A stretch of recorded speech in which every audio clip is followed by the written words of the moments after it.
Hola mis hermanos, amigos, Dios les bendiga compartiendo con ustedes una cápsula bíblica más en este día.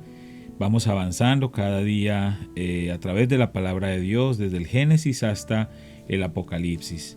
Y les animo para que ustedes pues sigan fieles escuchando las cápsulas y compartiendo también las cápsulas con otras personas. Hemos recibido muchos mensajes de diferentes personas en muchos lugares del mundo que han estado escuchando estas cápsulas y nos anima para seguir adelante. Sabemos que la palabra de Dios no llega vacía, siempre cumple su propósito. Dios la ha enviado para cada corazón, para que seamos transformados a través de su palabra, y ese es el propósito, ¿no? Que la palabra de Dios corra y sea glorificada.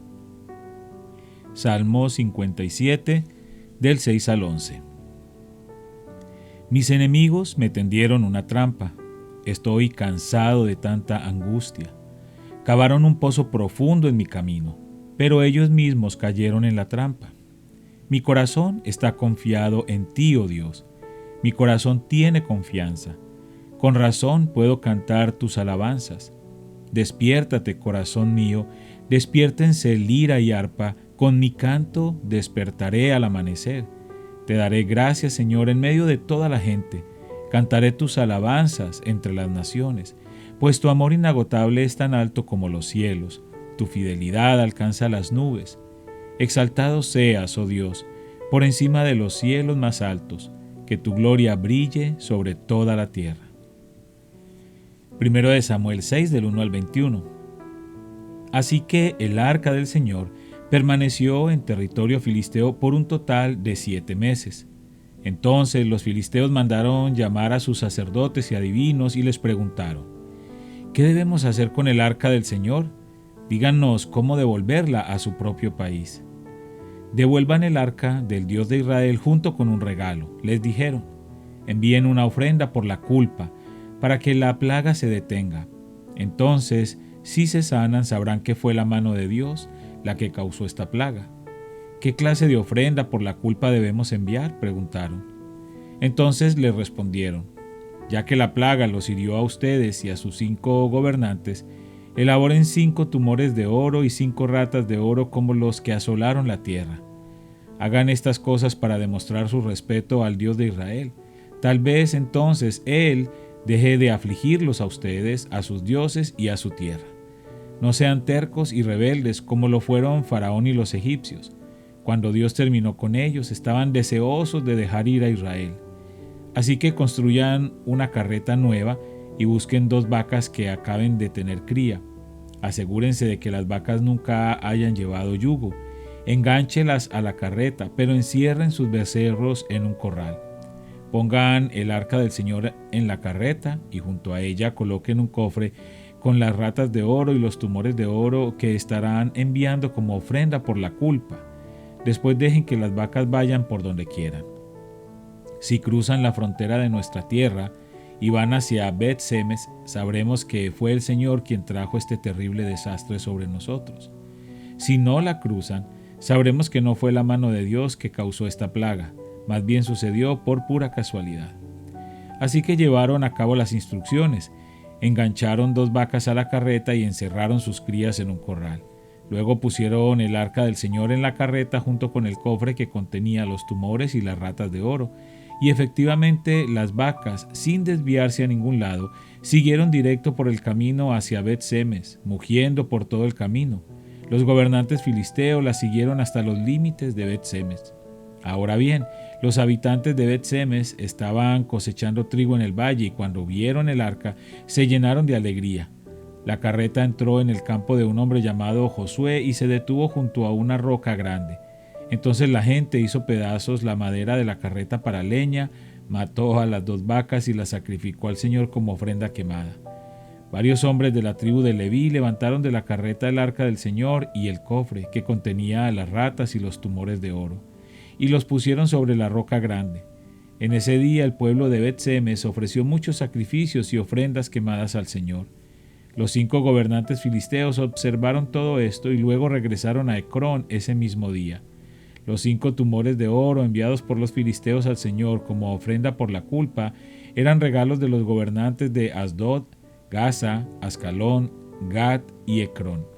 Las 5 ratas de oro representaban las 5 ciudades filisteas junto con sus aldeas vecinas, que eran controladas por los 5 gobernantes.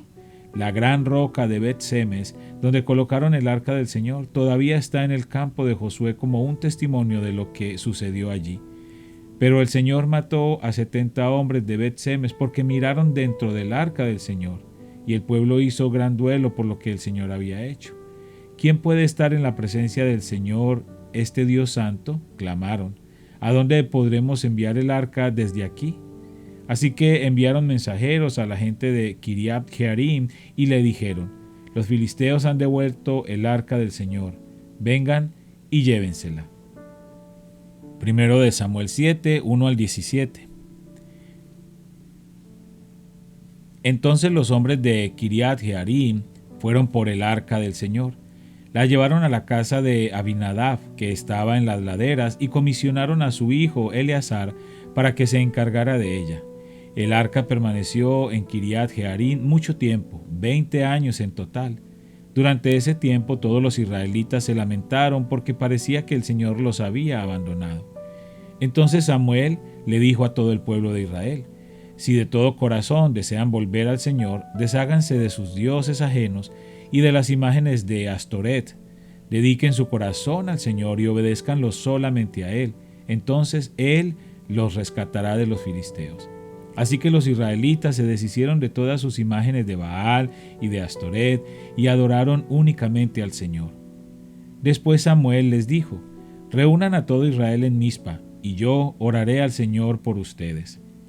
De manera que se reunieron en Mizpa, y en una gran ceremonia sacaron agua de un pozo y la derramaron delante del Señor. Asimismo, no comieron durante todo el día y confesaron que habían pecado contra el Señor. Fue en Mizpa donde Samuel se convirtió en juez de Israel. Cuando los gobernantes filisteos se enteraron de que Israel se había reunido en Mizpa, movilizaron a su ejército y avanzaron. El miedo invadió a los israelitas cuando supieron que los filisteos se acercaban. No dejes de rogarle al Señor nuestro Dios que nos salve de los filisteos, le suplicaron a Samuel. Entonces Samuel tomó un cordero y lo ofreció al Señor como ofrenda quemada entera. Rogó al Señor que ayudara a Israel, y el Señor le contestó. Entonces, justo en el momento en que Samuel sacrificaba la ofrenda quemada, llegaron los filisteos para atacar a Israel. Pero ese día el Señor habló con una poderosa voz de trueno desde el cielo, y causó tal confusión entre los filisteos que los israelitas los derrotaron. Los hombres de Israel los persiguieron desde Mizpa hasta un lugar abajo de Bet-Car, matándolos a lo largo del camino. Luego Samuel tomó una piedra grande y la colocó entre las ciudades de Mizpa y Gesana. La llamó Ebenezer, que significa la piedra de ayuda, porque dijo: hasta aquí el Señor nos ha ayudado. De modo que los filisteos fueron sometidos y no volvieron a invadir a Israel por algún tiempo. Y durante toda la vida de Samuel, la mano poderosa del Señor se levantó contra los filisteos. Entonces fueron restituidas a Israel las aldeas cercanas a Ecrón y Gat, que los filisteos habían tomado, junto con el resto del territorio que habían tomado de Israel. Y en esos días hubo paz entre los israelitas y los amorreos. Samuel continuó como juez de Israel por el resto de su vida. Cada año hacía un recorrido y establecía su tribunal, primero en Betel, luego en Gilgal y después en Mizpa. Juzgaba al pueblo de Israel en cada uno de estos lugares. Luego regresaba a su hogar en Ramá, donde también atendía otros casos. En Ramá, Samuel construyó un altar al Señor. Primero de Samuel 8, del 1 al 22. Cuando Samuel envejeció, nombró a sus hijos como jueces de Israel. Joel y Abías, sus hijos mayores, establecieron su corte en Beerseba. Pero ellos no eran como su padre, porque codiciaban el dinero, aceptaban sobornos y pervertían la justicia. Finalmente, todos los ancianos de Israel se reunieron en Ramá para hablar del asunto con Samuel. «Mira, Samuel», le dijeron, «ya eres anciano y tus hijos no son como tú. Danos un rey para que nos juzgue así como lo tienen las demás naciones». Samuel se disgustó con esta petición y fue al Señor en busca de orientación. «Haz todo lo que te digan», le respondió el Señor, «porque me están rechazando a mí y no a ti. Ya no quieren que yo siga siendo su rey». Desde que los saqué de Egipto me han abandonado continuamente y han seguido a otros dioses, y ahora te tratan a ti de la misma manera.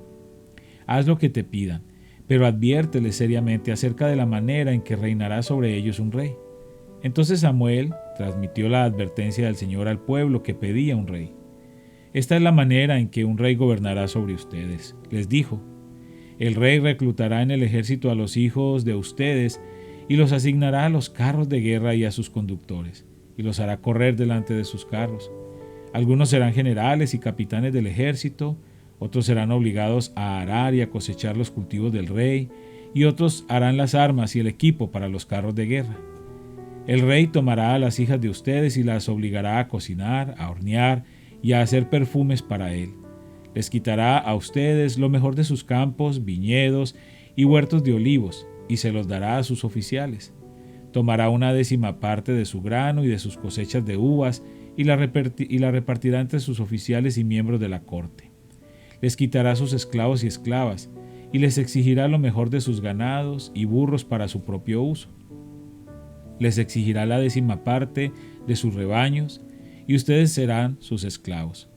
Cuando llegue ese día, suplicarán ser aliviados de este rey que ahora piden, pero entonces el Señor no los ayudará. Sin embargo, el pueblo se negó a escuchar la advertencia de Samuel. Aún así, todavía queremos un rey, dijeron ellos. Nuestro deseo es ser como las naciones que nos rodean. El rey nos juzgará y será nuestro líder en las batallas. Así que Samuel le repitió al Señor lo que el pueblo dijo, y el Señor respondió: haz lo que te piden y dales un rey. Entonces Samuel estuvo de acuerdo y los envió a sus casas. Hechos 7, del 30 al 60. 40 años después, en el desierto que está cerca del monte Sinaí, un ángel se le apareció a Moisés en la llama de una zarza ardiente. Moisés quedó asombrado al verla, y cuando se estaba acercando para ver mejor, la voz del Señor le dijo: Yo soy el Dios de tus antepasados, el Dios de Abraham, de Isaac y de Jacob. Moisés tembló aterrorizado y no se atrevía a mirar. Entonces el Señor le dijo: Quítate las sandalias, porque estás pisando tierra santa. Ciertamente he visto la opresión de mi pueblo en Egipto. He escuchado sus gemidos y he descendido para rescatarlos. Ahora ve, porque te envío de regreso a Egipto. Así que Dios envió de vuelta al mismo hombre que su pueblo había rechazado anteriormente, cuando le preguntaron: ¿Quién te puso como gobernante y juez sobre nosotros? Mediante el ángel que se le apareció en la zarza ardiente, Dios envió a Moisés para que fuera gobernante y salvador, y por medio de muchas maravillas y señales milagrosas, Él los sacó de Egipto, los guió a través del Mar Rojo y por el desierto durante 40 años. Moisés mismo le dijo al pueblo de Israel: Dios les levantará un profeta como yo de entre su propio pueblo.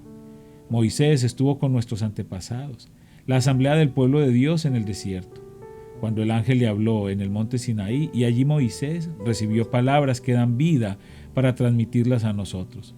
Sin embargo, nuestros antepasados se negaron a escuchar a Moisés, lo rechazaron y quisieron volver a Egipto. Le dijeron a Aarón: Haznos unos dioses que puedan guiarnos, porque no sabemos qué le ha pasado a este Moisés, quien nos sacó de Egipto. De manera que hicieron un ídolo en forma de becerro, le ofrecieron sacrificios y festejaron ese objeto que habían hecho. Entonces Dios se apartó de ellos y los abandonó, para que sirvieran a las estrellas del cielo como sus dioses. En el libro de los profetas está escrito: Israel, ¿acaso era a mí a quien traía sacrificios y ofrendas durante esos 40 años en el desierto? No, llevabas a tus dioses paganos, el santuario de Moloc, la estrella de tu dios Refán y las imágenes que hiciste a fin de rendirles culto. Por lo tanto, te mandaré al desierto, tan lejos como Babilonia. Nuestros antepasados llevaron el tabernáculo con ellos a través del desierto. Lo construyeron según el plan que Dios les había mostrado a Moisés. Años después, cuando Josué dirigió a nuestros antepasados en las batallas contra las naciones que Dios expulsó de esta tierra, el tabernáculo fue llevado con ellos al nuevo territorio y permaneció allí hasta los tiempos del rey David. David obtuvo el favor de Dios y pidió tener el privilegio de construir un templo permanente para el Dios de Jacob, pero fue Salomón quien lo construyó. Sin embargo, el Altísimo no vive en templos hechos por manos humanas, como dice el profeta. El cielo es mi trono y la tierra es el estrado de mis pies. ¿Podrían acaso construirme un templo tan bueno como ese?, pregunta el Señor. ¿Podrían construirme un lugar de descanso así? ¿Acaso no fueron mis manos las que hicieron el cielo y la tierra? Pueblo terco, ustedes son paganos de corazón y sordos a la verdad. ¿Resistirán para siempre al Espíritu Santo? Eso es lo que hicieron sus antepasados y ustedes también. Mencionen a un profeta a quien sus antepasados no hayan perseguido. Hasta mataron a los que predijeron la venida del justo, el Mesías, a quien ustedes traicionaron y asesinaron. Deliberadamente desobedecieron la ley de Dios, a pesar de que la recibieron de manos de ángeles. Los líderes judíos se enfurecieron por la acusación de Esteban y con rabia le mostraban los puños. Pero Esteban, lleno del Espíritu Santo, fijó la mirada en el cielo y vio la gloria de Dios, y vio a Jesús de pie en el lugar de honor a la derecha de Dios.